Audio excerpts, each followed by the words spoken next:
This is Clara, and she just bought a property right here in Funchal. Now, property is booming here in Madeira. So today I'm going to show you, or we're going to show you, what you can get for your money right here in the center of Funchal. And at the end, as a bonus, she's going to give you her 3 top tips for buying property in Madeira. She's going to give you 3 lessons she learned that she wasn't aware of before she embarked on this journey. And she's going to tell you how much this property is worth today. All right, we should probably give you some context for this place. Situated in Funchal, pretty much central, I would say. Just a 5-minute walk into the old town and therefore into the center of Funchal. But it's flat, not like my property. It's a flat, easy walk. It's 1 bedroom, premium build, new build as well. She bought it yesterday, so it's absolutely brand new. And it's 95 square feet with a 56 square feet garden. So you're getting a lot of space here for a 1 bedroom, I would say. And the other important thing is there's only 12 flats in the block itself. So it's not this gigantic condominium.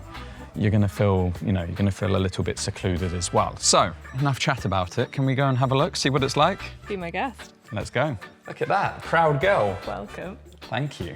Wow, this is nice. I'm gonna give you a full walkthrough. I'm gonna show you everything. You're thinking about renting it outright, so if anyone's interested, get in contact. I'll leave a contact in the description so you can get in touch. But equally, if you're thinking about buying, you can see what you get for your money right smack bang in the center of Funchal here. So is it okay for me to look around? Of course. Let's show you this property. Let's start here as if we've just entered the apartment, which we have, of course. You have your front door, multiple keys, very secure. And as you saw, there's the entrance at the front. Little peephole, just in case there's weirdos like me at the door. And then you come into the open plan living room. But immediately on your left, you have the 2nd bathroom, because there is an ensuite, but you have this guest bathroom for any guests that are here. Nice bathroom, nice space. I like the finishes in here, golden finishes, and then nice basin. This is good to have. I think it's always good to have a 2nd bathroom, right? You found that out when you were living with me. Yeah, it is. Like, my plan is to have a sofa bed. So to have guests over, people to stay, family, friends. So obviously if you have more than 2 people in the apartment, it's just nice to have that 2nd bathroom option. Toilet, of course. Does it work? Shall we see? I think we're plumbed in, right? Yes, look at that. So, main entrance, spare bathroom, kitchen appliances. You have your cooking area here with the hobs. Induction. Induction. Okay, induction hobs. You've gone posh, and I can see you've gone posh because you've got good quality appliances. You've got Bosch. Everything is Bosch, right? Yeah, Bosch oven over Bosch, here. Yeah. Fridge as well, so you've got good quality appliances, but you've got your induction hobs. Lots of storage space, so cutlery drawer. Other drawers here, and these are nice, like you shut them, and then you just, oh, I love that. And then plenty of storage space, of course, for everything, and above, kind of what you need, really, lots of storage space. That, Joe. Sorry? And above that. And above that, yeah. Double. Not tall enough for up there, though, am I? But yes, plenty of storage space, and then sink. I like this because this is a tap where you can do this, so it's super easy to clean and reach around. Again, nice finishes, golden tap, and then oven, as I said. Microwave on top, oven below, everything in there. Brand new, this whole place is brand new, of course, no one's been in it so far. Your Bosch fridge, very nice. And then fridge down below. Lots of space in there, so if you're one person or you're a couple, I don't think you're going to be struggling in here, right? Like, there's more than what we have, and we live together okay. And then you have your large open plan live. I mean, this area is open plan, and I quite like that. I mean, I like that a lot, but it's an open plan living area. Lots of lighting in here. You can see I've turned all of the lighting on, but you kind of get the area. Now, it is unfurnished, of course. It is. However, I think if they're renting, you'll probably get the chance to either choose to bring your own in or have it furnished, right? And obviously things will change depending on that. But lots of space, you can just imagine. I mean, all the sockets are in there, so you can just imagine TV on the side. I think TV will be over here. Sofa, dining room table, you can imagine it. But this is a nice area, very nice. And actually a lot of natural light comes in, as you can see from the huge double doors, and both of these open actually, so you can get outside. I'll show you that. Come outside, and you have this decking area. Now, again, table and chairs could go here perfectly. Yep. We should show them before I forget that in here you have, again, a wash basin, so if you want to do hand washing, actually, can scrub on there. You have your, this is Washer quite dryer. common, yeah, this is common in Portugal, right? Like these things sit outside. So you have your washer dryer. So it's not just a washer, it is a washer dryer, again Bosch. So we have the quality there, and then your hot water tank, just to know where it is, right? This is also situated outside, so you're not wasting space inside. This is all outside. I like that, and locked away. Like you wouldn't know, right? If it wasn't there. But you have this area where table and chairs can go. Yeah. And then you have garden. Now, I know what you're going to say. That's not much for garden, right? Because it's just, well, land. But she only bought it yesterday. I bought it yesterday, so take pity on me. Yeah, so this will be, something will be done with this, obviously, before it's rented. Probably something that's easy. It's not really grass, so you're not going to have to mow it. Easy to maintain. Like here in Madeira, things grow so quickly. Like, you know, you can mow the lawn and 3 days later you feel like you need to do it again. So I have, again, a creative vision, maybe some kind of like rock garden or... So yeah, something easy to maintain, right? But usable, so it's functional space. And the other thing is you do get direct sun for, I would say, about half the day. Yeah, actually probably quite a lot, because the sun will rise over here, and it will rise over here, and it will come up and go, now it's behind a cloud right now, but it will come round and then it will set over here. So actually, more than half the day, I would say the majority of the day you have sun. However, it can get hot in the summer, sorry. So actually this is going to protect you from that real heat, because in Madeira, aircon isn't normal. For sure. So this is going to help, actually. But if you want the sun, you can come out here and take it. You Nice. can, and it's actually very peaceful out here. Like the noise level is very minimal. Yeah, well. Don't get him started on the dogs. Don't get me started on that, but I have noticed I'm hearing birds and not barking dogs. And actually, I only live a little bit further up the hill where all I hear is barking dogs. So it sounds like you've picked a good area. And although it's close to town and it's walkable, 5 minutes, as I said, no hills, as I said, I'm just going to remind you guys. It's not near a big main road, so you're not hearing traffic either, actually, and you're not getting that noise, so it is actually quite a peaceful place. I can imagine sitting out here with a non-alcoholic drink, of course, on an evening. A coffee, not on an evening, but something like that. So. Well, we are in Europe. A little espresso. That's true, yeah. I mean, so far I'm a little jealous, but anyway, I'm leaving. One last thing outside. This tiling is quite nice, a bit funky. Did you handpick it? A little bit of je ne sais quoi. No, I didn't handpick it. Actually, the whole building was designed by some renowned architects here in Madeira, so they picked all the materials for me. Nice. Yeah. Yeah, just thought I'd mention it. Anyway, let's go show you the bedroom and the bathroom. And this is where the magic happens. The bedroom, as it's more commonly known, but doesn't look like there's much magic happening in here right now with it being unfurnished. However, the bedroom is large, and actually you're going to get a big bed in there, I imagine, and there's plenty of room for furniture as well, and yeah, this is a nice space. Again, whether she will or not, but space for TV on the wall, lots of natural light flooding in. Light. You have another double doors there out onto the garden, so again, in the morning you can open that up and wow, yeah, look at that. It's not got curtains at the minute, but there will be curtains and blinds, of course, that's to come. And there's also a few fixtures, like they don't put all of the fixtures in, of course. So there will be lights here as well, extra lights to go here as well, and those finished off. The point is, it's massive, big space. I mean, look, you go stand over there in that corner. I'm in one corner. Look how far away she is. I mean, that is crazy, isn't it? We have to shout at each other. Hello! Whoa. But no, I'm joking.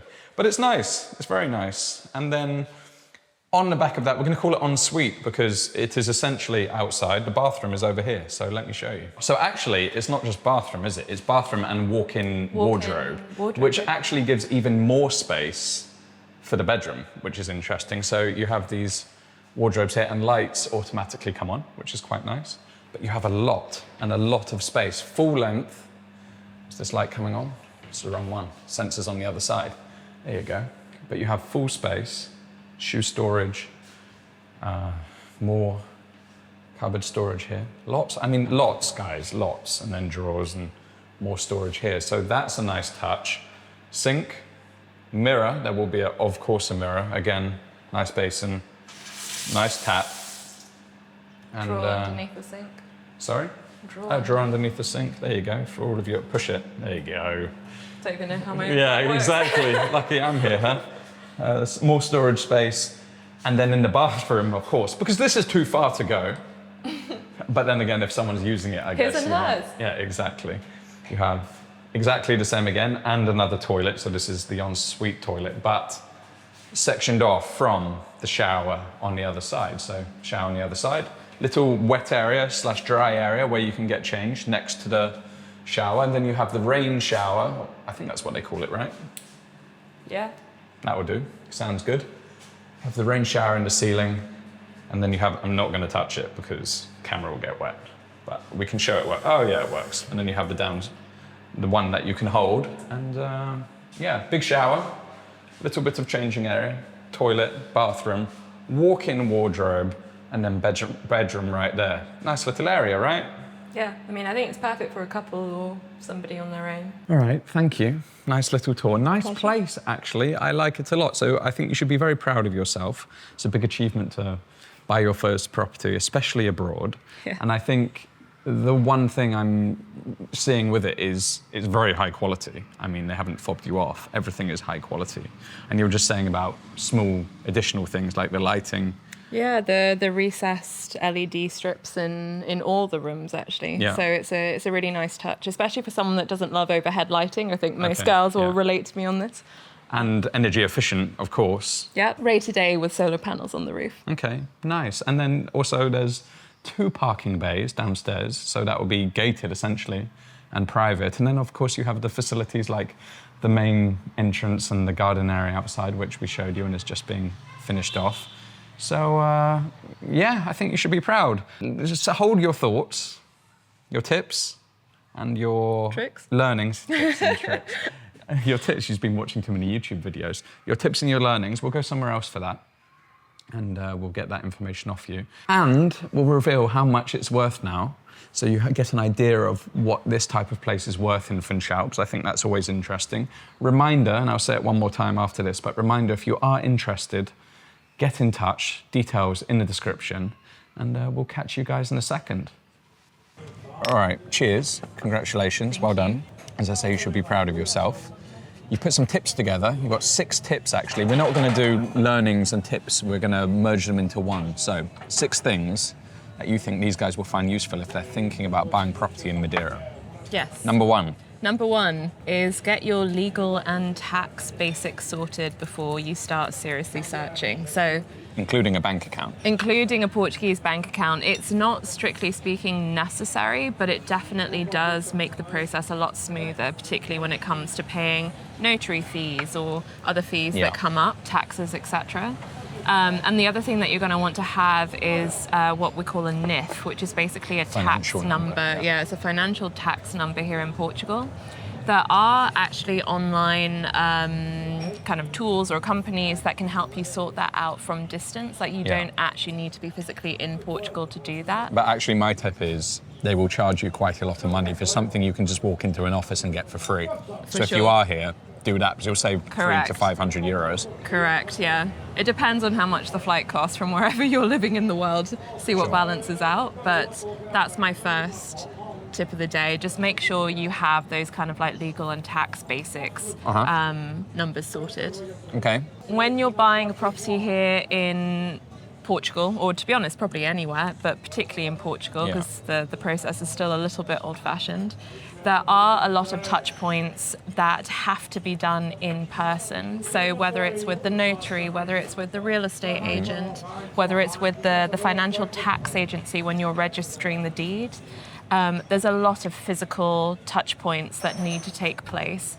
And this is a learning for me because I actually budgeted only a week's time here in Funchal. Realised the error of my way, so I've actually extended my trip by a few days. A week is not enough. I would definitely recommend at least 2 weeks, taking into account weekends when government agencies are obviously not working. So at least 2 weeks is needed when buying a property here in Portugal. Okay. Power of attorney. So this is something that I'm personally quite invested in as a topic because I no longer live in Funchal or Portugal. So basically, when you buy the property, if you're wanting to rent it out, whether that's short-term or long-term, or whether you're wanting to flip it and sell it, It's a good idea to find a trusty Portuguese-speaking friend, or ideally real estate agent, because they know the market, that can act on your behalf as power of attorney. That is something that you need to go in person to a notary to sort out, and obviously you have to pay a fee of €50. And it's on a basis of trust. So when I walked into the notary and they asked me whether I wanted to hand over that particular power of attorney, I asked them whether my permission would still be needed in the case of wanting to sell, and they said no. It's a trust-based relationship. Yeah, that could go wrong. So there's a tip. Having that person be Portuguese speaking is obviously so useful, because things are still, for the majority, I mean, Portuguese is the language here that's the official language, so bear that in mind. The next top tip I have is ask your estate agent for a full and accurate breakdown of all the fees associated in buying a property at least 30 days in advance. The reason being, the numbers that they originally quote you in terms of property tax, in terms of notary fees, stamp duty, for example, that can be slightly different to what you actually end up paying. Now, this is a bit of a learning for me, because I only got the full breakdown about 4 days before signing the deed. And what they ask, preferably, is that you're paying these fees from a Portuguese bank account. So what I had to do was transfer money from overseas into Portugal, and I only had 4 days to do it. So making sure that you have an accurate estimate of that fee breakdown at least 30 days in advance really reduces the amount of stress that you feel during a particularly stressful time anyway. Okay, 2 to go. Taxes, and this is good if you're thinking of buying to invest. Yes. And not living in Portugal. And not living in Portugal. I think that's the key bit of information there. So if you are non-resident of Portugal, you don't get to partake in the tax rebate or lower rate that a resident would get if you make that property your primary residence. So for example, my primary residence is in Canada, and the tax agency know that. I am no longer a permanent resident of Portugal. There's no way to prove that I reside in Portugal. Therefore, I have to pay about €4,000 more because I'm not a tax resident and it's filed as my second property. Yeah. So bear that in mind. It's not just if you're looking to, buy to, invest as like a holiday home, but also if you're renting it out, you have to factor that into your cost ratio as well. Yeah. And if you are wanting to buy it as an investment to flip it, because the market is going crazy here, and yours has increased slightly in value, so it's something to consider. It's not quite as easy as what you think, especially if you come from the UK, where estate agent fees are 1 to 1.5%. Here, you found out. 5%. That's crazy. It is crazy. Yeah, so, I mean, I think the other thing is, a motto I like to live by is trust no one until they prove themselves. So basically, when you're talking to real estate agents and you're, looking to sell, a lot of them are going to be waxing lyrical about all the advantages of selling, like, oh, the real estate bubble's going to burst. And actually, I noticed this. So the estate agent who, when we had a look around and you signed the deed, he's got his fee for the purchase. He was very pushy on selling is the best thing to do right now. Well, of course, if I was going to make 5%, I'd be telling you to sell. But correct, yeah. You have to, know that and remember that, I think, is the tip. Yeah, I think so. Just bear that in mind. Yeah. Like, everybody kind of has an agenda. But it eats into your profit. Of course it does. 5% is a massive amount. And then if you are selling as well or flipping it, you have to take into account the capital gains tax as well, which is massive. Yeah. So just making sure you're kind of cognizant of all the numbers, not only when it comes to buying the property and the fee breakdown, but if you are looking to maybe flip it in a few years' time, just being cognizant of the fees involved in selling as well. That's a top tip. 100%. Now, they're all waiting for how much it is worth now. Let's tell them, finally. Should we tell them? The part they've all been waiting for. Drum roll. They probably all skipped to this anyway, right? So this is the big moment. Now, it wouldn't be fair to say how much you paid because you bought it 2 years ago and it was being constructed. The market has inevitably changed in that time. Mm-hmm. However, when you had the estate agents come around, you did get them to give you a rough value. So what you saw is this property, 1-bedroom, premium build, pretty much centre of Funchal, is now valued at 435. Not bad, huh? Would you pay that? You can abuse it in the comments. But to be honest, the market has changed completely in Funchal, and this is now going rate for things like this. So, and I think we can't underestimate the fact that the real estate bubble really does exist and is thriving here in Funchal. Things are appreciating in value at a massive rate. Like last year, I think it was 10% increase. Yeah. And the forecast is similar more for this year. Yeah. So probably not if you're thinking of buying it. I don't think she's very receptive to that right now. But if you're thinking of renting and you would like to have a look at this place, see it furnished by the time you can have a look at it, then yeah, in the description. Thank you so much. Thank you for allowing us into your house, essentially. Weird, right? Yeah, very weird. She's going to be in one more video where she's going to put me under the microscope. And we're going to go for a walk and she's going to give me a Q&A based on to interrogate you with all the questions that everybody wants. This was her smart idea. I'm not allowed to choose any questions and I'm not allowed to see them. So you can find that video right here. Enjoy, guys. Ciao.